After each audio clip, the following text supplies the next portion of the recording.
ب 16 و15 اضطر ان انا بعملهم ابراج عاليه. تمام سيادتك؟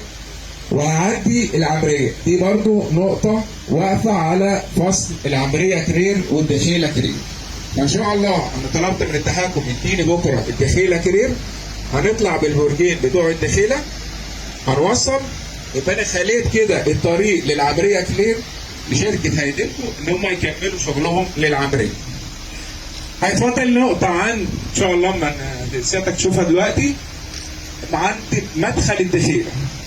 في هناك ابراج خالصه مدني خالص مفيش اي مشكله، والابراج متجمعه على الارض هتجمع، بس مشكلتي ان هم تحت 3 خطوط حيويه: ابو قير الدخيله، العمريه الدخيله، سيدي كرير الدخيله، اللي هو مكرر نفسه في التقاطع مره ثانيه زي كده. مجرد ان انا ان شاء الله اخلص كل ال 26 ده في خلال ان شاء الله 3 ايام، بعد كده نخشوا على الدخيله. الدخيله ان شاء الله شغلها كله باذن الله كتركيبات مش هياخد 6 ايام باذن الله ان شاء الله. ودي يعني حاله مبسطه جدا وشرح مبسط على الشغل اللي تم. اعتقد ان هو ما تم انجازه من المشروع لحد دلوقتي يقدر بنسبه مئويه حوالي 90%. 90% من المشروع اللي هو مثلا في حدود 89 برج ما تم تنفيذه منه نقول حوالي 90% بالظبط. فاعتقد على ارض الواقع واللي كان موجود وشايف الصعوبات اللي موجوده يقول فعلا هو انجاز، بل ممكن نقول عليه اعجاز في الفتره البسيطه اللي احنا اشتغلنا فيها والشركات ساعدتنا في الشغل فيها. لان احنا زي ما قلت لسيادتك في العربيه ان احنا اول خازوق اتدق في العربيه عن طريق شركه الجيزه كان يوم 27/3/2021.